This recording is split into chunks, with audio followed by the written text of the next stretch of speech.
ഒന്നാമത്തെ കുരിശിൻ്റെ സ്ഥാനത്ത് എത്തിയിട്ടുണ്ട്. ഈ സ്ഥലം കണ്ടിട്ട് ആർക്കെങ്കിലും പരിചയമുള്ളവർ തോന്നുന്നുണ്ടോ? അപ്പോൾ നടന്ന് നമ്മൾ 13ാമത്തെ കുരിശിൻ്റെ അടുത്ത് എത്തിയിട്ടുണ്ട്. ഇനി ഒരു കുരിശും കൂടെയാണ് നമുക്ക് എത്താനുള്ളത് കേട്ടോ. അപ്പോൾ ഈ കയറ്റം അത്രയും അവർ ഗ്രൂപ്പായിട്ട് ചുമന്ന് ഈ മലയുടെ മുകളിൽ എത്തിച്ചിട്ടുള്ള കുരിശുകളാണ് നമ്മളിപ്പോൾ കാണുന്നത്. അവരുടെ തന്നെ പേരുകളൊക്കെ എഴുതി വെച്ചിട്ടുണ്ട്. എൻട്രൻസിനോട് ചേർന്ന് തന്നെ അവിടെ ഒരു നക്ഷത്ര തടാകം എന്ന് പറഞ്ഞൊരു വലിയൊരു തടാകം സ്ഥിതി ചെയ്യുന്നുണ്ട്. അപ്പോൾ അവർക്ക് അങ്ങനൊരു ഭീകരാക്രമണം നേരിടേണ്ടി വന്നു. അതായത് വർഷത്തിൽ 365 ദിവസങ്ങളും ഇവിടെ തീർത്ഥാടനം ഉണ്ടെങ്കിലും ദുഃഖവാരം, ദുഃഖവെള്ളി, ഈസ്റ്റർ സമയത്തൊക്കെ ഉണ്ടല്ലോ, ഇവിടെ ഭയങ്കരമായിട്ടുള്ള ഭക്തജനങ്ങളുടെ ഒഴുക്ക് തന്നെയാണ്. സൈഡിൽ കൈവരിയും കാര്യങ്ങളൊക്കെ ഘടിപ്പിച്ചിട്ടുണ്ട്. വളരെ വേദനിപ്പിച്ച ഒരു വാർത്ത തന്നെയാണ്. ആനകുത്തിയ പള്ളി എന്നറിയപ്പെടുന്ന മലയാറ്റൂർ പള്ളി AD 1595 സ്ഥാപിക്കപ്പെട്ടതാണ് കേട്ടോ. ഈ കാണുന്നതാണ് മലയാറ്റൂർ കുരിശുമലയുടെ മുകളിലുള്ള പൊൻകുരിശ്. ആരുടെ 1-2 പേരുടെ കയ്യിലൊക്കെ ചൂലൊക്കെ കണ്ടു. അപ്പോൾ ഇതൊക്കെ ഇവിടുത്തെ പ്രത്യേക ഒരു അനുഷ്ഠാനത്തിൻ്റെ ഒരു ഭാഗമായിരിക്കും കേട്ടോ. അത്ഭുത നീരുറവ ഉള്ളത്. ആൾക്കാർ അവിടുന്ന് വെള്ളമൊക്കെ കോരിയെടുക്കുന്നുണ്ട് കേട്ടോ. ചുറ്റും ഇലക്ട്രിക് ഫെൻസിങ് ആണെന്ന് തോന്നുന്നു കേട്ടോ. ഇപ്രാവശ്യം 2025 മലകയറ്റത്തിനിടയ്ക്കും ഇവിടെ കാട്ടാനക്കൂട്ടം ഇറങ്ങിയതായിട്ട് ന്യൂസിൽ വന്നിട്ടുണ്ടായിരുന്നു. ട്രാവൽ ഡയറിയിലെ പുതിയൊരു എപ്പിസോഡിലേക്ക് എല്ലാവർക്കും സ്വാഗതം. നമ്മുടെ അമ്പൂരി, വില്ലൂന്നി മലയും അങ്ങനെയുള്ള കുറച്ച് യാത്രകൾ കഴിഞ്ഞതിന് ശേഷം കുറച്ച് ദിവസങ്ങൾ കഴിഞ്ഞിട്ടുണ്ട്. നമ്മൾ വേറെ യാത്രയും ട്രിപ്പുകളും കാര്യങ്ങളൊന്നും പോയില്ല. അത്യാവശ്യം തിരക്കുകളും കാര്യങ്ങളൊക്കെ ആയതുകൊണ്ടാണ് യാത്രകളൊന്നും പിന്നീട് ചാനലിൽ ഇടാത്തത്. ഈ സ്ഥലം കണ്ടിട്ട് ആർക്കെങ്കിലും പരിചയമുള്ളവർ തോന്നുന്നുണ്ടോ? ഇപ്പോൾ നമ്മുടെ വീട്ടിൽ നിന്ന് ഒരുപാട് ദൂരത്ത് ഉള്ള ഒരു മലയുടെ മുകളിലാണ്. എല്ലാവർക്കും അറിയാവുന്ന ഒരു കേരളത്തിൽ തന്നെ ഏറ്റവും കൂടുതൽ തീർത്ഥാടകരൊക്കെ വന്നു പോകുന്ന മലയാറ്റൂർ മലയുടെ മുകളിലാണ് ഇപ്പം നിൽക്കുന്നത്. ഇത് താഴേന്ന് തുടങ്ങാനുള്ളതായിരുന്നു. കാര്യം ഞാൻ ദുഃഖവെള്ളി ആ സമയത്തൊക്കെയാണ് നമ്മുടെ വെള്ളറുടെ കുരിശുമല പോയത്. അതിനുശേഷം ഇവിടെ നമുക്ക് വരാനുള്ള പ്ലാനിങ് ഉണ്ടായിരുന്നു. എന്നാലും തിരക്ക് കാരണം നമ്മൾ അത് ഒഴിവാക്കിയായിരുന്നു. തിരക്കൊഴിഞ്ഞത് ഒരു ദിവസം വന്ന് നമുക്ക് ഇവിടുത്തെ കാഴ്ചകളൊക്കെ വളരെ മനോഹരമായിട്ട് എടുത്തിട്ട് പോകാം എന്നുള്ള രീതിയിലാണ് ആ ദിവസങ്ങളിലൊന്നും വരാത്തത്. അപ്പോൾ അങ്ങനെ 2-3 ദിവസത്തിന് മുന്നേ വീട്ടിൽ നിന്ന് ഇറങ്ങി. നമ്മുടെ പ്രോഗ്രാം സീസണായിരുന്നു. അങ്ങനെ തൃശ്ശൂരുണ്ടായിരുന്നു. അതിനുശേഷം ഇന്ന് ഉച്ചയ്ക്ക് പ്രോഗ്രാം കഴിഞ്ഞ് തിരിച്ച് പോകും വഴിക്കാണ് നമ്മളിവിടെ വന്നു പോകുന്നത്. ഇന്ന് വന്നത് ഇവിടെ നിന്നാണ്, നമ്മുടെ ചാലക്കുടി, അവിടെ നിന്ന് അങ്കമാലി, പിന്നെ കാലടി, അവിടെ നിന്നാണ് നമ്മൾ ഇങ്ങോട്ടേക്ക് ബസ് മാർഗമാണ് വന്നത്. വേറെ വഴികളുണ്ടാവും. അപ്പോൾ അങ്ങനെയാണ് നമ്മളിവിടെ എത്തിയത്. ഇവിടെ വന്നപ്പോഴത്തേക്ക് പ്രൈവറ്റ് ബസ്സിൽ നിന്നുള്ള ആൾക്കാരുടെ നമ്മൾ ചോദിച്ചും അറിഞ്ഞൊക്കെയാണല്ലോ പറഞ്ഞത്. അപ്പോൾ ഏകദേശം എത്താറായപ്പോഴത്തേക്ക് കാലടി ഇങ്ങോട്ട് വന്ന ബസ്സിൽ തന്നെ ഒരു ചേട്ടൻ പറഞ്ഞു, ഇന്നെന്തോ പണം പൊട്ടിക്കുന്ന, അല്ല ഇവിടുത്തെ ഇതുണ്ടല്ലോ, ഭണ്ഡാരം പൊട്ടിക്കുന്ന ഒരു ചടങ്ങുണ്ട്, അപ്പോൾ ഓടിച്ചെന്ന് കഴിഞ്ഞാൽ അതിവിടെ കിട്ടുമെന്ന് പറഞ്ഞു. ഞാൻ പ്രതീക്ഷിച്ചത് എന്തായാലും തിരക്കില്ലാത്ത ഒരു ദിവസം വളരെ സൈലൻ്റായിട്ടുള്ള മൂഡിൽ വന്ന് പോവാം എന്നുള്ള രീതിയിലാണ് ഞാൻ വന്നത്. എന്നാലും ഞാൻ ഇത്ര പ്രതീക്ഷിച്ചില്ല, ഇത്ര ആൾക്കാരുണ്ടാകുമെന്നുള്ള കാര്യമൊന്നും ഞാൻ പ്രതീക്ഷിച്ചില്ല. ഞാൻ ഇവിടുത്തെ ആൾക്കാരൊരു കോൺടാക്ട് ചെയ്തിരുന്നു. ആൾക്കാർ 24 മണിക്കൂറും കയറുന്നുണ്ട്. അത്രയ്ക്ക് വലിയൊരു തീർത്ഥാടന കേന്ദ്രമായതുകൊണ്ട് എപ്പോഴും ആളുണ്ടാവുമെന്ന് പറഞ്ഞു. എന്നാലും ഞാൻ ഇത്രയും പ്രതീക്ഷിച്ചില്ല. അപ്പോൾ വന്ന് കയറിയതും ഇവിടെ നിന്നുള്ള ആ ഒരു ചടങ്ങാണ്, ഇവിടുത്തെ മെയിൻ ചടങ്ങായിരിക്കും. ഇവിടെ നിന്നുള്ള ഭണ്ഡാരത്തിൽ നിന്നുള്ള പണം എടുത്തിട്ട് അടുത്ത ഒരു പള്ളിയിലേക്ക് പോകുന്നൊരു സംഭവം. ഒരു രക്ഷയില്ല. ആട്, പിന്നെ ചൂല്, പിന്നെ ഈ പണം ഇങ്ങനെ തലയിലൊക്കെ വെച്ച് ചുമന്നുകൊണ്ട് പോകുന്നൊരു സംഭവം. അങ്ങനെയുള്ള കാഴ്ചകൾ കണ്ടാണ് ഞാനിങ്ങ് മുകളിലോട്ട് വന്നത്.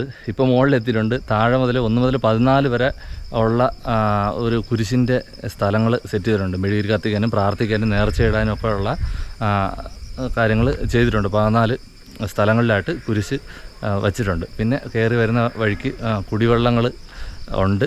പിന്നെ കയറി വരുന്ന വഴി നമ്മുടെ വെള്ളറുടെ കുരിശുമല പോലെ അത്ര ഹാർഡൊന്നുമല്ല. ഞാനിപ്പോൾ 3-4 ദിവസമായി വീട്ടിൽ നിന്ന് ഇറങ്ങിയിട്ട് ആ പ്രോഗ്രാം കഴിഞ്ഞ് വന്നതിൻ്റെ ഒരു ക്ഷീണമുണ്ട്, അത് മാത്രമേ ഉള്ളൂ. പക്ഷേ അത്ര ഹാർഡൊന്നുമല്ല. ഒരുപാട് ആൾക്കാർ കയറുന്നുണ്ട്. അങ്ങനെ തിരക്കില്ലാന്ന് വിചാരിച്ച് പ്രതീക്ഷിച്ചാണ് വന്നത്. അപ്പോൾ അവിടെ നിന്ന് സംസാരിച്ച് വരാമെന്നുള്ള രീതിക്ക് കയറി വന്നു. പ്രതീക്ഷിക്കാത്ത തിരക്കെന്ന് പറഞ്ഞാൽ ഭയങ്കരമായിട്ടുള്ള തിരക്കായിരുന്നു. അതുകൊണ്ട് ഇങ്ങനെ ഏറ്റവും മുകളിൽ വന്നു, 14ാമത്തെ കുരിശിൻ്റെ അടുത്ത് വന്നു. ഇനി ഇവിടെ ആനകുത്തിയ പള്ളിയും അതുപോലുള്ള കുറച്ച് ഒരു അത്ഭുത നീരുറവയും പാദമുദ്ര പാറയിൽ പതിഞ്ഞിട്ടുള്ള അങ്ങനെയുള്ള കുറച്ച് കാഴ്ചകളോടുണ്ട്. അപ്പോഴാണ് ഞാൻ ഇൻട്രോ എടുക്കുന്നത്. അപ്പോൾ നമ്മൾ ഇതുവരെ എത്തിയത് നിങ്ങൾ കാണുക. അതിന് മുന്നേ തന്നെ ഒരു കാര്യമൂടെ പറഞ്ഞോട്ടെ. നമ്മുടെ ഈ ഇടയ്ക്ക് കാശ്മീർ പഹൽഗാമിൽ നടന്ന ഒരു സംഭവം. ഒരുപാട് ആൾക്കാർ വിനോദ യാത്രയ്ക്ക് വേണ്ടിയിട്ട് പോയതാണ്, വേറെ തെറ്റ് ചെയ്ത ആൾക്കാരൊന്നുമല്ല. അപ്പോൾ അവർക്ക് അങ്ങനൊരു ഭീകരാക്രമണം നേരിടേണ്ടി വന്നു. ഒരുപാട് ആൾക്കാർ മരണപ്പെട്ടു. അപ്പോൾ നമ്മുടേതും യാത്രാ ചാനലാണ്, യാത്രയുമായിട്ടുള്ള കാര്യങ്ങളാണ് നമ്മുടെ ചാനലിൽ ഇടുന്നത്. വളരെ വേദനിപ്പിച്ച ഒരു വാർത്ത തന്നെയാണ്. ഇപ്രാവശ്യം അല്ലെങ്കിൽ കുറച്ച് നാൾ കഴിഞ്ഞിട്ടായിരുന്നാലും കാശ്മീരോ മണാലിയോ ഒക്കെ നമ്മുടെ ചാനലിൽ ഇടണമെന്നുള്ളൊരു പ്ലാനിങ് ഉണ്ടായിരുന്നു. ഈ കഴിഞ്ഞ 28-നും 17-നും ഒക്കെ നമ്മൾ സെറ്റ് ചെയ്തിരുന്നതാണ് മണാലി, കുളു മണാലി. അപ്പോൾ അതൊക്കെ പല കാരണങ്ങളായിട്ടും മുടങ്ങി. എന്തായിരുന്നാലും ഈ ഒരു ഭീകര ആക്രമണത്തിൽ ജീവൻ നഷ്ടമായ എല്ലാവർക്കും ആദരാഞ്ജലികൾ അർപ്പിച്ചുകൊണ്ട് നമ്മുടെ എപ്പിസോഡ് സ്റ്റാർട്ട് ചെയ്യാം.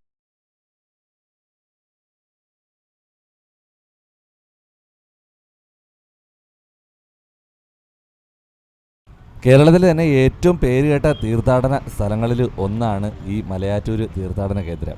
ഈ കാണുന്ന സ്ഥലം വരെ നമുക്ക് ബസ്സിൽ വന്നിറങ്ങാൻ പറ്റും. തിരുവനന്തപുരത്ത് നിന്ന് ഏകദേശം 230 കിലോമീറ്ററുകളാണ് ഇവിടെ വരാൻ വേണ്ടിയിട്ടുള്ളത്. എൻട്രൻസിനോട് ചേർന്ന് തന്നെ അവിടെ ഒരു നക്ഷത്ര തടാകം എന്ന് പറഞ്ഞൊരു വലിയൊരു തടാകം സ്ഥിതി ചെയ്യുന്നുണ്ട്. തടാകത്തിൻ്റെ അടുത്ത് തന്നെയാണ് മെയിൻ റോഡ്. മെയിൻ റോഡിൽ നിന്ന് തന്നെയാണ് നമുക്ക് കുരിശുമലയിലേക്ക് പോകാനുള്ള സ്റ്റാർട്ടിംഗ് പോയിന്റ്. നക്ഷത്ര തടാകം എന്നാണ് ആ ഒരു തടാകത്തിന് പേര് കൊടുത്തിട്ടുള്ളത്. ബോട്ടിങ്ങും കാര്യങ്ങളൊക്കെ അവിടെ കാണാം കേട്ടോ. പോകുന്ന വഴികളിൽ ഒരുപാട് കടകളൊക്കെ നമുക്ക് കാണാൻ കഴിയും. ട്രക്കിങ്ങിനോ ഇതുപോലെ തന്നെ തീർത്ഥാടന കേന്ദ്രങ്ങളിലോ മലകളിലൊക്കെ കയറുമ്പോൾ ഒഴിച്ചുകൂടാൻ പറ്റാത്ത ഒരു സാധനമാണ് ട്രക്കിംഗ് സ്റ്റിക്ക് എന്ന് പറയുന്നത്. ഇവിടെ നിന്ന് നമുക്കത് വില കൊടുത്ത് വാങ്ങാൻ കിട്ടും. ഒരെണ്ണം 100 രൂപയാണ് കേട്ടോ. ചൂരലിലെ സ്റ്റിക്കാണ്. നമുക്ക് അത് തിരിച്ചു കൊണ്ടുവരാനും പറ്റും. നമ്മുടെ ഈ യാത്രയിൽ ഏറ്റവും കൂടുതൽ മിസ് ചെയ്യുന്നത് നമ്മുടെ സ്റ്റിക്ക് തന്നെയാണ്. കാരണം മല കയറുമ്പോൾ അതിൻ്റെ സഹായം എടുത്തു പറയേണ്ട ഒന്ന് തന്നെയാണ്. നമ്മുടെ അഗസ്ത്യാർകൂട മലയിലും അതുപോലെ തന്നെ വില്ലൂന്ന് മലയിലൊക്കെ പോയപ്പോൾ നമ്മൾ ഇതുപോലെ സ്റ്റിക്ക് കൊണ്ടുപോയിട്ടാണ് മുകളിലേക്ക് പോയത്. മെയിൻ റോഡിൽ നിന്ന് കുറച്ച് ദൂരം അകത്തേക്ക് വരുമ്പോൾ ഇതുപോലുള്ളൊരു പന്തലൊക്കെ നമുക്ക് കാണാൻ കഴിയും. മെയിൻ സീസണിൻ്റെ അവസാന ദിവസമാണ് ഇന്ന്. അതായത് വർഷത്തിൽ 365 ദിവസങ്ങളും ഇവിടെ തീർത്ഥാടനം ഉണ്ടെങ്കിലും ദുഃഖവാരം, ദുഃഖവെള്ളി, ഈസ്റ്റർ സമയത്തൊക്കെ ഉണ്ടല്ലോ, ഇവിടെ ഭയങ്കരമായിട്ടുള്ള ഭക്തജനങ്ങളുടെ ഒഴുക്ക് തന്നെയാണ്. അതൊരു മെയിൻ സീസണാണെന്ന് പറയാം. അങ്ങനെയുള്ള ഒരു സീസണിൻ്റെ അവസാന ദിവസമാണിന്ന്. ഇന്നും പ്രത്യേകതയുണ്ട് കേട്ടോ. അറിയേണ്ടാണ് വന്നതെങ്കിലും ഇവിടെ എത്തുന്നതിന് തൊട്ട് മുന്നേ തന്നെ അറിഞ്ഞിരുന്നു. പൊൻപണമിറക്കൽ എന്ന് പറയുന്ന ഒരു പ്രധാനപ്പെട്ട ചടങ്ങ് ഇന്ന് നടക്കുന്നുണ്ട്. അത് എന്താണെന്നും കൂടെ പറഞ്ഞുതരാം കേട്ടോ. ഇന്ന് ഇത്രയും ആൾക്കാരെ കാണുന്നത് ഒരുപക്ഷെ ആ ഒരു ചടങ്ങിനൂടെ സംബന്ധിക്കാൻ വേണ്ടിയിട്ട് വന്നിട്ടുള്ള ആൾക്കാരായിരിക്കണം. മെയിൻ സീസണ് കിട്ടുന്ന വഴിപാട്, നേർച്ച, കാണിക്കൊക്കെ ഉണ്ടല്ലോ മുകളിൽ. അതെ, മലമുകളിൽ കിട്ടുന്ന കാണിക്ക അവർ തലച്ചുമടായിട്ട് അതിനെ താഴേക്ക് കൊണ്ടുവരുന്ന ഒരു ചടങ്ങാണ്. താഴെ കൊണ്ടുവന്ന് അടുത്ത പള്ളിയിലേക്ക് കൊണ്ടുപോകുന്ന ഒരു ചടങ്ങാണ് ഇന്ന് നടക്കുന്നത്. ഇത് ഇവിടെ ഉള്ള ആൾക്കാർ പറഞ്ഞിട്ടുള്ള അറിവാണ് കേട്ടോ. ഇങ്ങനെ ഒരു സംഭവം ഉള്ള കാര്യം പോലും എനിക്കറിയത്തില്ല. നമ്മൾ കണ്ടില്ലേ ഫസ്റ്റ് പന്തൽ, ഇവിടെയും കുറച്ച് ആൾക്കാർ താഴത്തെ കാണിക്കകളാണെന്ന് തോന്നുന്നു. അവരും അത് കളക്ട് ചെയ്തിട്ട് വെയിറ്റ് ചെയ്യാണ് മുകളിൽ നിന്ന് ആൾക്കാർ താഴേക്ക് വരാൻ വേണ്ടിയിട്ട്. നമ്മൾ ബസ് ഇറങ്ങുന്ന അത് മുതൽ നമുക്ക് ഇവിടുത്തെ ആ ഒരു പ്രാർത്ഥനയും അല്ലെങ്കിൽ ഇന്നത്തെ ദിവസത്തിൻ്റെ ആ ഒരു പ്രത്യേകത പോലെ പണം ഇറക്കം എന്നുള്ള ഒരു ഇങ്ങനെ ഒരു പ്രാർത്ഥന പോലുള്ള ഒരു സംഭവമുണ്ട്. അത് തന്നെയാണ് റിപ്പീറ്റ് ചെയ്ത് നമ്മൾ കേട്ടുകൊണ്ടിരിക്കുന്നത്. അപ്പോൾ അത് കേട്ടിട്ടാണ് നമ്മൾ മല കയറുന്നത് കേട്ടോ. മല കയറുമ്പോൾ നമ്മൾ ഇതുപോലെ കാണുന്നത് വളരെ ഭംഗിയുള്ള കാഴ്ചകളാണ്. ആദ്യം കയറുമ്പോൾ വലിയ ഉരുളൻ കല്ലുകളൊക്കെയാണ്. എങ്കിലും കുറച്ചുകൂടെ ഇങ്ങോട്ട് മുന്നോട്ട് വരുമ്പോൾ ഇതുപോലുള്ള വിശാലമായിട്ടുള്ള വഴികളാണ്. ചുറ്റും മരങ്ങളൊക്കെ നട്ടിട്ട് കാണാൻ തന്നെ ഒരു വല്ലാത്ത ഭംഗിയുണ്ട്. ഒരു മലകയറ്റം എന്നുള്ളൊരു ഫീലിംഗ് പോലും നമുക്ക് വരില്ല ആദ്യത്തെ കുറച്ച് ഭാഗം നമ്മൾ നടക്കുമ്പോൾ. ചുറ്റും ഇലക്ട്രിക് ഫെൻസിങ് ആണെന്ന് തോന്നുന്നു കേട്ടോ. ഇപ്രാവശ്യം 2025 മലകയറ്റത്തിനിടയ്ക്കും ഇവിടെ കാട്ടാനക്കൂട്ടം ഇറങ്ങിയതായിട്ട് ന്യൂസിൽ വന്നിട്ടുണ്ടായിരുന്നു. നടന്ന് നമ്മൾ കുറച്ച് ദൂരം ഇങ്ങോട്ട് എത്തിയിട്ടുണ്ട്. അപ്പോഴേക്കും നമ്മുടെ മുകളിൽ നിന്നുള്ള ആൾക്കാർ കാണിക്കൊക്കെ കളക്ട് ചെയ്ത് പൊൻപണിറക്കം എന്നുള്ള ഒരു പ്രാർത്ഥനയും ചൊല്ലിക്കൊണ്ട് വരുന്നുണ്ട് കേട്ടോ. ഇത് നമ്മൾ പ്രതീക്ഷിക്കുന്നത് പോലെയല്ല, ഒരുപാട് ആൾക്കാരുണ്ട്.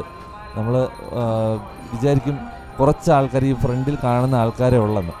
ഇതല്ല, ഇവരെ കണ്ടറിയാതെ മുത്തുക്കുട പിടിച്ചിട്ടുണ്ട്, ആടുണ്ട്.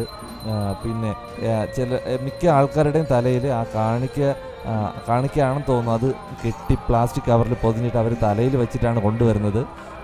ചെണ്ടയുണ്ട്, ചെണ്ടമേളമുണ്ട്. അതുപോലെ പിന്നെ ആരുടെ 1-2 പേരുടെ കയ്യിലൊക്കെ ചൂലൊക്കെ കണ്ടു. അപ്പോൾ ഇതൊക്കെ ഇവിടുത്തെ പ്രത്യേക ഒരു അനുഷ്ഠാനത്തിൻ്റെ ഒരു ഭാഗമായിരിക്കും കേട്ടോ. ഇത് നേരെ പോകുന്നത് അടിവാരത്തിലുള്ള ഒരു പള്ളിയിലേക്കാണ്. ഈ മുകളിലുള്ള കാണിക്ക കളക്ട് ചെയ്ത് നേരെ അടിവാരത്തിലുള്ള ഒരു പള്ളിയിലേക്കാണ് ഈ കാണിക്കകൾ കൊണ്ടുപോകുന്നത്. ഈ പോകുന്ന ആൾക്കാരും വളരെ ഉച്ചത്തിൽ ആ പ്രാർത്ഥനയും ചൊല്ലിയാണ് ഇറങ്ങി വരുന്നത്. ഇതിനോടൊപ്പം തന്നെ മുകളിലേക്കും ആൾക്കാർ കയറി പോകുന്നുണ്ട്. ഒരുപാട് ആൾക്കാർ മുകളിലും പോകുന്നുണ്ട്, താഴേക്കും ഇതുപോലെ ഈ ഒരു പ്രാർത്ഥനയും ചൊല്ലിക്കൊണ്ട് ഇറങ്ങി വരുന്നുണ്ട്. ഈ പൊൻപണ ഇറക്കം എന്ന് പറയുന്ന ഒരു സംഭവം ഒട്ടും പ്രതീക്ഷിക്കാത്ത ഒരു കാഴ്ചയായിരുന്നു. അതും ഇങ്ങനെ ആയിരിക്കുമെന്ന് ഞാൻ ഒട്ടും പ്രതീക്ഷിച്ചില്ല. കുറച്ച് ആൾക്കാരൊക്കെ കാണുള്ളൂ എന്നാണ് വിചാരിച്ചത്. പക്ഷേ ഈ പോകുന്നത് ഒരുപാട് സമയമുണ്ട്. ഒരുപാട് സമയം ഇങ്ങനെ ആൾക്കാരിങ്ങനെ വന്നുകൊണ്ടേയിരിക്കുകയാണ്. മുകളിൽ നിന്ന് താഴേക്ക് ഒത്തിരി ആൾക്കാർ വരുന്നുണ്ട്. ഇത് ഞാൻ ഒട്ടും പ്രതീക്ഷിച്ച ഒരു കാഴ്ചയല്ല കേട്ടോ. ഇത് ഒരു പുതുമ നൽകുന്ന ഒരു കാഴ്ചയായിരുന്നു. നമ്മൾ ഏകദേശം ഒരു 3:45 ആയപ്പോഴാണ് മല കയറാൻ വേണ്ടിയിട്ട് തുടങ്ങിയത്. വൈകുന്നേരം ആയതുകൊണ്ട് വെയിലിൻ്റെ അതികാഠിന്യമൊന്നും ഇല്ല കേട്ടോ. നമ്മൾ വെള്ളറുടെ കുരിശുമല, അമ്പൂരി കുരിശുമലയൊക്കെ നമ്മൾ പോയിട്ടുണ്ട്. നമ്മുടെ തിരുവനന്തപുരത്ത് ഏറ്റവും എടുത്ത് പറയാൻ പറ്റുന്ന അല്ലെങ്കിൽ അറിയപ്പെടുന്ന ഒരു തീർത്ഥാടന കേന്ദ്രമാണ് തെക്കൻ കുരിശുമല. ഇപ്രാവശ്യം നമ്മൾ പോയിരുന്നു. അതിൻ്റെ വീഡിയോ നമ്മുടെ ചാനലിൽ തന്നെ ഉണ്ട് കേട്ടോ. അത് പറഞ്ഞത് വേറൊന്നും കൊണ്ടല്ല, അതും ഇതുമായിട്ട് ഒരുപാട് വ്യത്യാസമുണ്ട്. വെള്ളറുടെ കുരിശുമല എന്ന് പറഞ്ഞാൽ നമ്മൾ തുടങ്ങുന്ന സ്ഥലം മുതൽ തന്നെ നല്ല ഹൈറ്റിലേക്കാണ് പോകുന്നത് കേട്ടോ. പിന്നെ ഇതുപോലെ വിശാലമായിട്ടുള്ള വഴികൾ വളരെ കുറവാണ്. ഇടുങ്ങിയതും നല്ല ഹൈറ്റിലേക്കുമാണ് നമ്മുടെ തെക്കൻ കുരിശുമല, വെള്ളറുടയിലുള്ള കുരിശുമലയുള്ള യാത്രയെന്ന് പറയുന്നത്. യാത്രയിലൊരു ഊന്നുവടിയുടെ ഉണ്ടായിരുന്നെങ്കിൽ കുറച്ചും കൂടെ ഈസി ആയിട്ട് കയറിപ്പോവാം. അല്ലെങ്കിൽ തന്നെയും ആർക്ക് വേണമെങ്കിലും നമുക്ക് നടന്ന് കയറാനുള്ള രീതിയിലാണ് മലയാറ്റൂർ കുരിശുമല ഉള്ളത് കേട്ടോ. നമ്മുടെ ഇവിടെ കുരിശുമല എന്നാണ് പറയാറുള്ളത്. ഇവിടെ ഇങ്ങോട്ട് പൊതുവായിട്ട് കുരിശുമുടി എന്ന് പറയുന്നുണ്ട്. പോകുന്ന വഴിയിലൊക്കെ നമുക്ക് ശ്രദ്ധിച്ച് അറിയാൻ ഇങ്ങനെ നീളൻ പൈപ്പുകൾ ഇങ്ങനെ പോകുന്നുണ്ട്. അപ്പോൾ തീർത്ഥാടകർക്ക് ആവശ്യമായിട്ടുള്ള കുടിവെള്ളങ്ങൾ എടുക്കാൻ വേണ്ടിയിട്ട് അവിടെ എവിടെയായിട്ട് ഇങ്ങനെ ടാപ്പുകളൊക്കെ സ്ഥാപിച്ചിട്ടുണ്ട്. അപ്പോൾ പോകുന്ന വഴിക്ക് വെള്ളം കുടിക്കാനൊന്നും ഒരു കുഴപ്പമില്ല. നമുക്ക് ആവശ്യത്തിനുള്ള വെള്ളമൊക്കെ കുടിക്കാൻ വേണ്ടിയിട്ടുള്ള സാഹചര്യവും സജ്ജീകരണങ്ങളൊക്കെ ഇവിടെ ചെയ്തിട്ടുണ്ട്. പോകുന്ന വഴികളിലൊക്കെ ലൈറ്റ് നമുക്ക് കാണാൻ പറ്റും. ഇരുന്ന് വിശ്രമിച്ച് പോകാൻ കണക്കിന് തന്നെയാണ് മലയാറ്റൂർ കുരിശുമല ഉള്ളത്. പിന്നെ ഈ സീസണാണ് ഇങ്ങനെ. ഇതിൻ്റെ ദുഃഖവെള്ളി സമയത്തിലൊക്കെ നമുക്ക് നിൽക്കാൻ പറ്റാത്ത അത്രയ്ക്കും തിരക്കായിരിക്കും. ഞാനും ഇന്നും ഒട്ടും ആൾ കാണില്ല എന്നുള്ള രീതിയിലാണ് വന്നത്. പക്ഷേ ഇവിടെ വന്നപ്പോൾ ഇങ്ങനൊരു പ്രത്യേക ചടങ്ങും കൂടെ ഉണ്ട്. മെയിൻ സീസണിൻ്റെ അവസാനത്തെ ദിവസമാണ് ഇന്ന് എന്നാണ് അറിയാൻ സാധിച്ചത്. പിന്നെ എല്ലാ ദിവസവും ഇവിടെ ആരാധനകളുണ്ട്. ഇവിടെ ഇങ്ങ് താഴെ നിന്ന് മാത്രമല്ല, അങ്ങ് മുകളിലുള്ള പള്ളികളിൽ എല്ലാ ദിവസവും ആരാധനയും കുർബാനയൊക്കെ ഉണ്ടെന്നാണ് ഇവിടുന്ന് അറിയാൻ സാധിച്ചത് കേട്ടോ. ഇതാ നമ്മളിപ്പോൾ കാണുന്നില്ല, ഇതുപോലെ ടാങ്കുകൾ ഏകദേശമുള്ള ഓരോ കുരിശിൻ്റെ സ്ഥലത്തും അല്ലാണ്ടും ഒക്കെ സ്ഥാപിച്ചിട്ടുണ്ട്. ഇവിടെ പ്രധാനമായിട്ടും ആൾക്കാർ ഒരുമിച്ച് ഗ്രൂപ്പായിട്ടൊക്കെ വന്നിട്ട് വലിയ കുരിശുകൾ കൊണ്ട് കയറുന്ന ഒരു പ്രവണത നമ്മൾ കാണാറുണ്ട്, വീഡിയോയിലൊക്കെ കണ്ടിട്ടുണ്ടാവും. അപ്പോൾ ഇത്രയും വിശാലമായിട്ടുള്ള വഴിയാണ് കേട്ടോ. അതുകൊണ്ട് ഗ്രൂപ്പായിട്ടൊക്കെ വരുന്ന ആൾക്കാർക്ക് കൊണ്ട് കയറാൻ പറ്റും. ഇവിടെ കല്ലും ഒക്കെ ആണ് എങ്കിലും കുറച്ചുകൂടെയൊക്കെ വീതിയുള്ള കുരിശ് കൊണ്ട് കയറാൻ വേണ്ടിയിട്ടുള്ള വിശാലമായിട്ടുള്ള വഴികൾ തന്നെയാണ് ഇവിടെ ഒരുക്കിയിട്ടുള്ളത്. അപ്പോൾ നടന്ന് നമ്മൾ ഒന്നാമത്തെ കുരിശിൻ്റെ സ്ഥാനത്ത് എത്തിയിട്ടുണ്ട്. ഇവിടെയും ഒരു കാണിക്ക വഞ്ചിയുണ്ട്. അതുപോലെ തന്നെ മെഴുകുതിരി കത്തിക്കാൻ വേണ്ടിയിട്ടുള്ള സ്ഥലമുണ്ട്. ആൾക്കാർ ഇവിടെ വന്ന് മെഴുകുതിരി കത്തിക്കുന്നു, പിന്നെ നേർച്ചയിടുന്നു. അവിടെ നിന്ന് കുരിശിനെ തൊട്ടൊക്കെ പ്രാർത്ഥിച്ചിട്ടാണ് പോകുന്നത്. അതൊക്കെ ഓരോരുത്തരുടെ വിശ്വാസങ്ങളാണ്, നേർച്ചയുടെ ഭാഗമായിട്ടാണ്. ഒന്നാമത്തെ കുരിശ് എത്തിക്കഴിഞ്ഞ് കഴിഞ്ഞാൽ നമുക്ക് തുടർച്ചയായിട്ടുള്ള കുരിശുകൾ അവിടെ നിന്ന് തന്നെ ഏകദേശം അടുപ്പിച്ചായിട്ട് നമുക്ക് കാണാൻ കഴിയും. അവിടെ അതുപോലെ തന്നെയാണ് മെഴുകുതിരി കത്തിക്കാനും നേർച്ചയിടാനും പിന്നെ രണ്ടാമത്തെ കുരിശ് എന്ന് എഴുതിയിട്ടുള്ള രണ്ടാമത്തെ സ്ഥാനം എന്നൊക്കെ എഴുതി അടയാളപ്പെടുത്തി വെച്ചിട്ടുണ്ട്. അടിവാരത്തു നിന്ന് കയറി വരുമ്പോൾ ഒന്നാമത്തെ കുരിശ് എത്തുക എന്നുള്ളതാണ് പ്രയാസം. അത് കഴിഞ്ഞ് പിന്നെ വലിയ ഗ്യാപ്പില്ലാതെ തന്നെ നമുക്ക് ഒരു കുരിശ് കാണുമ്പോൾ തന്നെ അടുത്ത കുരിശ് നമുക്ക് കാണാനുള്ള ഒരു ഡിസ്റ്റൻസിൽ തന്നെയാണ് കേട്ടോ ഉള്ളത്. കുറച്ചുകൂടി മുന്നോട്ട് വരുമ്പോൾ നമ്മൾ മൂന്നാമത്തെ കുരിശിൻ്റെ അടുത്ത് എത്തിയിട്ടുണ്ട്. ഇവിടെ അതുപോലെ തന്നെയാണ് മെഴുകുതിരി, നേർച്ചപ്പെട്ടിയും ഒരു കുരിശും വെച്ചിട്ടുണ്ട്. ഇങ്ങനെ 14 കുരിശുകളാണ് നമുക്ക് ഈ യാത്രയിൽ കാണാൻ സാധിക്കുക കേട്ടോ. എല്ലാ കുരിശിൻ്റെ അടുത്തും മെഴുകുതിരി കത്തിക്കുന്ന ആൾക്കാരും തൊട്ട് പ്രാർത്ഥിക്കുന്ന ആൾക്കാരും പിന്നെ അല്ലാണ്ട് പാട്ടൊക്കെ പാടി കുറച്ചുകൂടി സമയമെടുത്ത് പ്രാർത്ഥിക്കുന്ന ആൾക്കാരൊക്കെ നമുക്ക് കാണാൻ സാധിക്കും കേട്ടോ. അതിനടുത്തായിട്ട് തന്നെ 4ാമത്തെ കുരിശിൻ്റെ ഇടവും നമുക്ക് കാണാൻ സാധിക്കും. അവിടെ ഇതുപോലെ തന്നെയാണ് മെഴുകുതിരിയും നേർച്ചപ്പെട്ടിയും കുരിശുമൊക്കെ ഉണ്ട്. ഇനി അങ്ങോട്ട് അടുപ്പിച്ച് പോവുകയാണ് 14 കുരിശുകൾ കേട്ടോ. പോകുന്ന വഴിയിൽ വേറെ മാറ്റമൊന്നും വന്നിട്ടില്ല, കല്ലുകളും കയറ്റവും തന്നെയാണ്. ഇത് 5ാമത്തെ കുരിശ് എത്തിയിട്ടുണ്ട്. പിന്നെ പോകുന്ന വഴികളിൽ സൂചനാ ബോർഡുകളൊക്കെ കൊടുത്തിട്ടുണ്ട്. കാടാണ്, കാടിന് അപകടം വരുത്തുന്ന രീതിയിലുള്ള ഒരു പ്രവൃത്തിയും ചെയ്യാൻ പാടില്ല എന്നുള്ളതും പിന്നെ ആനകളൊക്കെ വരുന്ന സ്ഥലങ്ങളൊക്കെ ആണെന്നൊക്കെ എഴുതി വെച്ചിട്ടുണ്ട്. പിന്നെ യാത്രയിൽ കാണാൻ കഴിയുന്നത് കൂടുതൽ ആൾക്കാരുടെയും ചെരുപ്പൊക്കെ പൊട്ടിയിട്ട് കിടക്കുന്ന ആ ഒരു സംഭവം കൂടെ കാണാൻ പറ്റും. ഇതിപ്പോൾ നമ്മൾ 6ാമത്തെ കുരിശിൻ്റെ അടുത്തേക്ക് എത്തിയിട്ടുണ്ട്.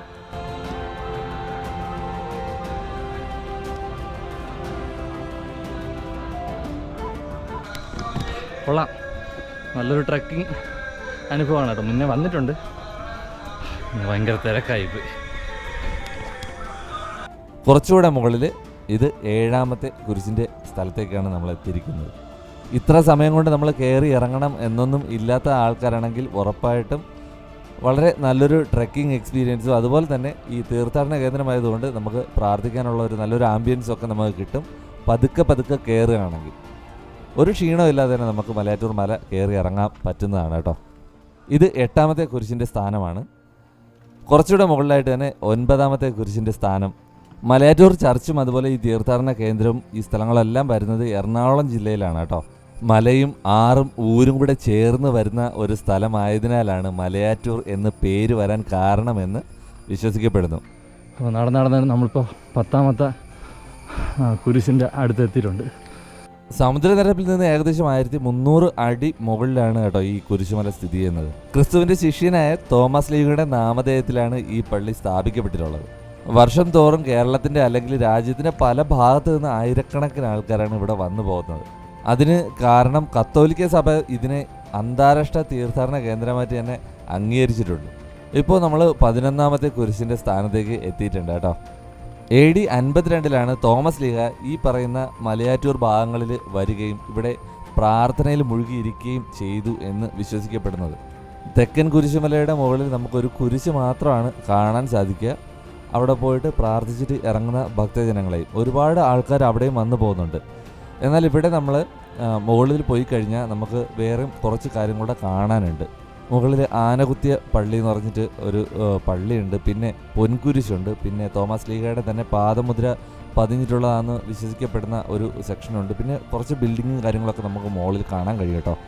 പോകുന്ന വഴിക്ക് ഇടയ്ക്കിടയ്ക്കായിട്ട് ചെറിയ ചെറിയ കടകളുണ്ട്. നമുക്ക് അത്യാവശ്യത്തിനുള്ള സാധനങ്ങളൊക്കെ അവിടെ നിന്ന് വാങ്ങിച്ച് കഴിക്കാനും കുടിക്കാനും ഒക്കെ നമുക്ക് അവിടെ നിന്ന് കിട്ടും. യാത്രയിൽ അങ്ങനെ ക്ഷീണമൊന്നും ഉണ്ടാവാൻ സാഹചര്യമില്ല കേട്ടോ. അപ്പോൾ നടന്ന് നമ്മൾ 13ാമത്തെ കുരിശിൻ്റെ അടുത്ത് എത്തിയിട്ടുണ്ട്. ഇനി ഒരു കുരിശും കൂടെയാണ് നമുക്ക് എത്താനുള്ളത് കേട്ടോ.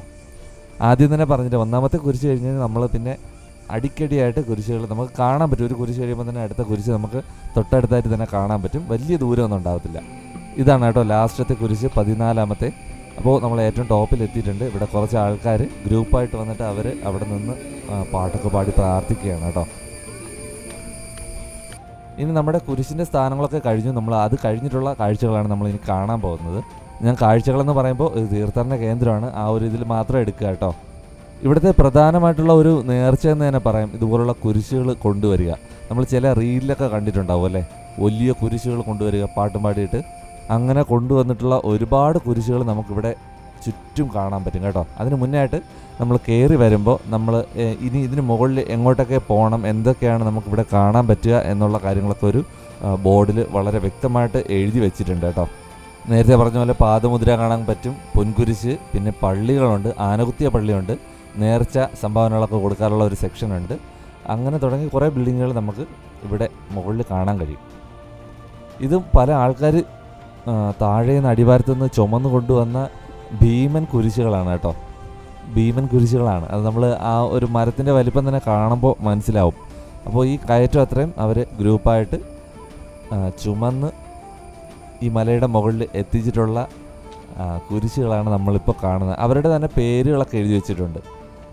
കഠിനമായിട്ടുള്ള കയറ്റം എന്ന് പറയാനില്ലെങ്കിലും വിശാലമായിട്ടുള്ള വഴിയാണ്. എന്നാൽ ഈ പാറയൊക്കെ ചവിട്ടി നടന്ന് വരുമ്പോൾ തന്നെ സാധാരണ രീതിയിൽ ഒരാൾ തളരാനാണ് സാധ്യത. അതിൻ്റെ കൂടെയാണ് ഇത്രയും വലിപ്പമുള്ള കുരിശും കൂടെ അവർ കൊണ്ടുവരുന്നത്. അങ്ങനെ ഇവിടെയുള്ള മരങ്ങളിൽ ഏകദേശവും ഇതിങ്ങനെ കൊണ്ടുവന്നിട്ടുള്ള കുരിശുകൾ ചാരി വെച്ചിരിക്കുന്നതായിട്ട് കാണാൻ കഴിയും കേട്ടോ.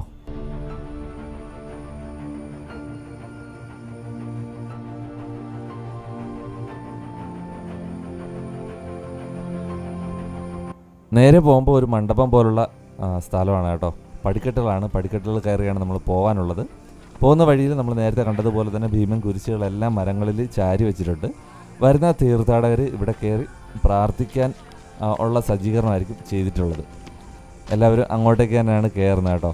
അവിടെ തോമസ് ലീഗയുടെ ഒരു സ്റ്റാച്ചു ഒക്കെ നിർത്തിയിട്ടുണ്ട്. ആൾക്കാർ അവിടെ വന്നിരുന്ന് പ്രാർത്ഥിച്ച് അതുവഴി തന്നെ പുറത്തിറങ്ങാനും പറ്റും കേട്ടോ. ആൾക്കാർ അതിന് മുന്നേ വന്ന് ആ സ്റ്റാച്ചുവിൽ കൈയൊക്കെ വെച്ച് പ്രാർത്ഥിക്കുന്നുണ്ട്. അതിനോടടുത്ത് തന്നെ ഇവർക്ക് കാണിക്ക ഇടാനും നേർച്ചകളൊക്കെ ഇടാനുള്ള കാര്യങ്ങളൊക്കെ ചെയ്തിട്ടുണ്ട്. ചുറ്റും നോക്കിയാൽ തന്നെ കാണാൻ കഴിയും ഒരുപാട് വലിയ ബിൽഡിങ്ങൊക്കെ ഉണ്ട് കേട്ടോ. നമുക്കിവിടെ മുകളിൽ ചായക്കടയും ഭക്ഷണശാലയൊക്കെ ഉണ്ട്. ഇപ്പോൾ നമ്മൾ നേരെ കാണുന്നത് സന്നിധി എന്ന് പറയുന്ന ഒരു കെട്ടിടമാണ് നേരെ അങ്ങ് താഴെ.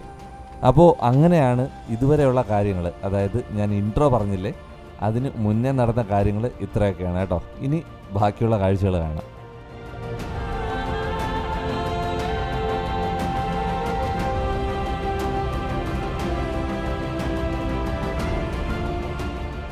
ആ സന്നിധി എന്ന് പറയുന്ന കെട്ടിടത്തിന് കുറച്ച് അടുത്തായിട്ടാണ് ഇതുപോലുള്ള ഒരു ചെറിയൊരു വ്യൂ പോയിൻ്റ് ഉണ്ട്. നമ്മൾ 1300ഓളം അടി മുകളിലാണ് നമ്മൾ നിൽക്കുന്നത്. അവിടെ നിന്ന് നോക്കിക്കഴിഞ്ഞാൽ സൈഡിലേക്ക് നല്ലൊരു വ്യൂ നമുക്ക് കാണാൻ കഴിയും. സൈഡിൽ കൈവരിയും കാര്യങ്ങളൊക്കെ ഘടിപ്പിച്ചിട്ടുണ്ട്. എന്നാലും കൂടുതൽ അങ്ങോട്ടേക്ക് പോകുന്നത് ഡേഞ്ചറാണ്. ഇടയ്ക്ക് തന്നെ ഒരു കയറ് കെട്ടി തിരിച്ചിട്ടുണ്ട് കേട്ടോ. താഴേക്ക് ഇറങ്ങിക്കഴിഞ്ഞാൽ പിന്നെയും അതിന് നല്ല കൊക്ക പോലുള്ള സ്ഥലമായിരിക്കും. അതുകൊണ്ട് ഇവിടെ കയറ് കെട്ടിയിട്ടുണ്ട്. താഴേക്ക് ഇറങ്ങാനൊന്നും പ്രവേശനമില്ല. ഇവിടെ ഇരുന്ന് നമുക്ക് കുറച്ച് നേരം കാറ്റൊക്കെ കൊള്ളാൻ വേണ്ടിയിട്ടുള്ള സൗകര്യമുണ്ട്. അതിൻ്റെ തൊട്ടടുത്തായിട്ട്, അതായത് ആ പാറപ്പുറത്ത് തന്നെയാണ് ആനകുത്തിയ പള്ളി എന്ന് പറയുന്ന ആ ഒരു പള്ളി സ്ഥിതി ചെയ്യുന്നത്. അതിൻ്റെ പുറകു സൈഡാണ് നമ്മളിപ്പോൾ കാണുന്നത്. അവിടെ ഗ്ലാസ് ഇട്ടിട്ടുണ്ട്. എന്താണ് കാര്യമെന്ന് അറിയായിരിക്കും അല്ലേ. പണ്ട് ഈ പള്ളി ഇവിടെ ആയിരിക്കുമ്പോൾ ആനകൾ വന്ന് ഈ പള്ളിക്ക് കേടുപാടുകളുണ്ടാക്കി. അത് അതേപടി തന്നെ സംരക്ഷിച്ചിരിക്കുകയാണ്. ഈ കണ്ണാടിക്ക് അപ്പുറത്തുള്ള ചുവരിൽ ആന കുത്തിയതിൻ്റെ പാടുകളുണ്ട് കേട്ടോ. അതിന് പുറത്ത് ഈ കണ്ണാടിയിൽ ആൾക്കാർ പേരും അതുപോലെ തന്നെ പ്രാർത്ഥന വിഷയമാണെന്ന് തോന്നുന്നില്ല, പേരുകളൊക്കെ എഴുതി ബ്ലറാക്കി വെച്ചിട്ടുണ്ട്. അതാണ് നമുക്ക് വ്യക്തമായിട്ട് കാണാൻ കഴിയാത്തത്. ആ താഴെ തന്നെ ഒരു 2 കൊമ്പ് കുത്തിയതുപോലുള്ള ഒരു ഭാഗം നമുക്ക് കാണാൻ കഴിയും കേട്ടോ. അതായിരിക്കണം. അപ്പോൾ ഇതാണ് ആനകുത്തിയ പള്ളി എന്ന് പറയുന്ന പള്ളി. അപ്പോൾ ഇതിൻ്റെ പുറകു സൈഡാണ്. നമ്മൾ അതുവഴി തന്നെ നടന്നു കഴിഞ്ഞാൽ നമുക്ക് ഈ ഒരു കുഞ്ഞു പള്ളിയാണ് കേട്ടോ. കുഞ്ഞു പള്ളിയുടെ മുൻവശത്തേക്ക് എത്താൻ പറ്റും. വളരെ മനോഹരമായിട്ടുള്ളൊരു ചെറിയ പള്ളി കേട്ടോ. ആനകുത്തിയ പള്ളി എന്നറിയപ്പെടുന്ന മലയാറ്റൂർ പള്ളി AD 1595 സ്ഥാപിക്കപ്പെട്ടതാണ് കേട്ടോ. അപ്പോൾ എന്തുമാത്രം പഴക്കമുള്ള പള്ളിയാണെന്ന് ഒന്ന് ആലോചിച്ച് നോക്കാം കേട്ടോ. അപ്പോൾ ഇതിൻ്റെ പുറകു സൈഡാണ് നമ്മൾ നേരത്തെ കണ്ട ആ കണ്ണാടിയൊക്കെ ഇട്ട ആനക്കുത്തി എന്ന് പറയുന്ന ആ ഒരു ഭാഗമുള്ള സ്ഥലം നമ്മൾ കണ്ടത്. ഇതൊരു കുഞ്ഞു പള്ളിയാണ്. അതിൻ്റെ അൽത്താരം കാര്യങ്ങളൊക്കെ വളരെ മനോഹരമായിട്ട് ഒരുക്കിയിട്ടുണ്ട്. വലിയ തിരക്കുകളോ ഒന്നും ഇല്ലെങ്കിൽ വളരെ മനോഹരമായിരിക്കും അല്ലേ. ഒരു പാറപ്പുറത്തൊരു കുഞ്ഞു പള്ളി കാണുമ്പോൾ തന്നെ വല്ലാത്തൊരു സന്തോഷം തോന്നുന്നുണ്ട് അല്ലേ. തൊട്ടടുത്ത് നിന്ന് തന്നെ താഴേക്ക് ഒരു വഴി തിരിയുന്നുണ്ട്. അവിടെയാണ് അത്ഭുത നീരുറവ ഉള്ളത് കേട്ടോ. ഈ പാറയിൽ നിന്ന് തന്നെ ഒരു നീരുറവയുണ്ട്. അത് വറ്റത്തില്ല, എത്ര വേനൽ വന്നാലും വറ്റത്തില്ല എന്നാണ് പറയുന്നത്. അപ്പോൾ നമ്മൾ നിന്ന് ആ പള്ളിയുടെ തൊട്ടടുത്ത് തന്നെ താഴേക്കൊരു സ്റ്റെപ്പുകൾ ഇറങ്ങിയാണ് നമ്മൾ ആ സ്ഥലത്തേക്ക് പോകാൻ പോകുന്നത്. അവിടെ നിന്നാലും നല്ലൊരു വ്യൂ ആണ് കേട്ടോ കാണാൻ വേണ്ടിയിട്ട്. ഇതാ ഈ കാണുന്ന ഭാഗത്ത് ആൾക്കാർ കൂടി നിൽക്കുന്നില്ലേ, അവിടെയാണ് അത്ഭുത നീരുറവ ഉള്ളത്. ആൾക്കാർ അവിടുന്ന് വെള്ളമൊക്കെ കോരിയെടുക്കുന്നുണ്ട് കേട്ടോ. അത് കുപ്പിയിൽ കളക്ട് ചെയ്ത് കൊണ്ടുപോകുന്നുണ്ട് ആൾക്കാർ.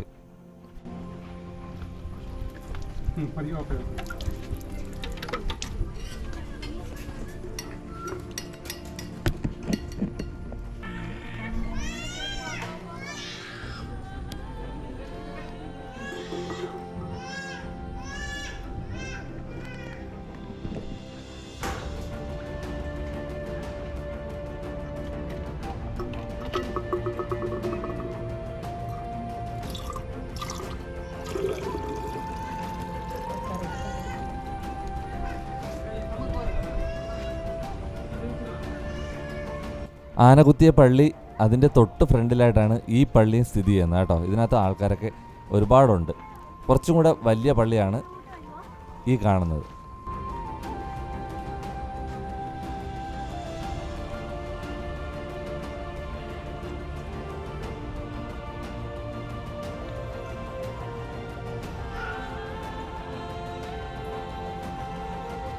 ആ പള്ളിയുടെ മുന്നിലായിട്ട് തന്നെയാണ് ഇതാ ഈ കാണുന്ന ഒരു കൂടാരം പോലത്തെ ഭാഗമുള്ളത്. ഈ കാണുന്നതാണ് മലയാറ്റൂർ കുരിശുമലയുടെ മുകളിലുള്ള പൊൻകുരിശ്. ഇതിനൊക്കെ ഒരുപാട് ഐതിഹ്യങ്ങളും കാര്യങ്ങളൊക്കെ പറയാനുണ്ട് കേട്ടോ. തോമസ് ലീഹ പ്രാർത്ഥിച്ചുകൊണ്ട് വളരെ ദുഃഖിതനായി പ്രാർത്ഥിച്ചിരുന്ന സമയത്ത് പാറയിൽ തൊട്ടപ്പോൾ അവിടെ ഒരു പൊൻകുരിശ് പ്രത്യക്ഷപ്പെട്ടു എന്നാണ് ഇതിൻ്റെ പിന്നിലെ ഐതിഹ്യങ്ങൾ പറയുന്നത് കേട്ടോ. ഇപ്പോൾ വരുന്ന തീർത്ഥാടകർ ഇവിടെ വന്ന് ഈ കുരിശിനെ തൊട്ട് പ്രാർത്ഥിക്കുക എന്നതും അവരുടെ ഒരു നേർച്ചയുടെ ഭാഗമായി തന്നെ കരുതപ്പെടുന്നുണ്ട്. ഇതാണ് കേട്ടോ, ഇതിനകത്താണ് ആ പൊൻകുരിശ് ഉള്ളത്. അതിന് ഫ്രണ്ടിലായിട്ടാണ് തോമസ് ലീഹയുടെ തന്നെ കാൽപ്പാടുകൾ പതിഞ്ഞിട്ടുള്ള ഒരു സ്ഥലം. അതിന് തൊട്ട് മുന്നേ ആയിട്ട് ഒരു കൊടിമരവ് നമുക്കവിടെ കാണാം.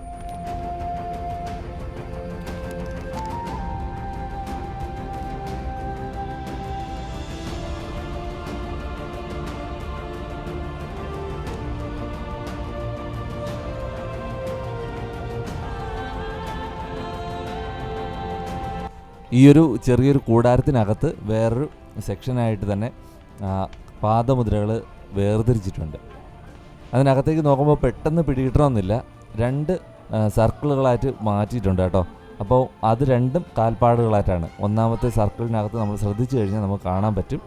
രണ്ടാമത്തെ അതുപോലെ തന്നെയാണ്. വ്യക്തമായിട്ട് മനുഷ്യൻ്റെ കാൽപ്പാടുകളെ പോലെ തന്നെ നമുക്ക് കാണാൻ സാധിക്കും കേട്ടോ ഇതിനകത്ത്. അത് ഗ്ലാസ്സൊക്കെ ഇട്ട് പ്രത്യേകമായിട്ട് സംരക്ഷിച്ച് പോരുന്നുണ്ട്. അത് കഴിഞ്ഞ് നമ്മൾ അവിടെ നിന്ന് നോക്കുമ്പോൾ തന്നെ ഒരു കിടിലം വ്യൂ പോയിൻ്റാണ് കാണാൻ സാധിക്കുക കേട്ടോ. നമ്മൾ കണ്ട പള്ളികളും കാഴ്ചകളൊക്കെ കുറച്ച് പുറകിലാണ്. അതിന് നേരെ ഓപ്പോസിറ്റായിട്ട് അവിടെ നിന്ന് നമ്മൾ നേരെ നോക്കിക്കഴിഞ്ഞാൽ ഈ വിശാലമായിട്ടുള്ള വ്യൂ പോയിൻ്റാണ് നമുക്ക് ലഭിക്കുക.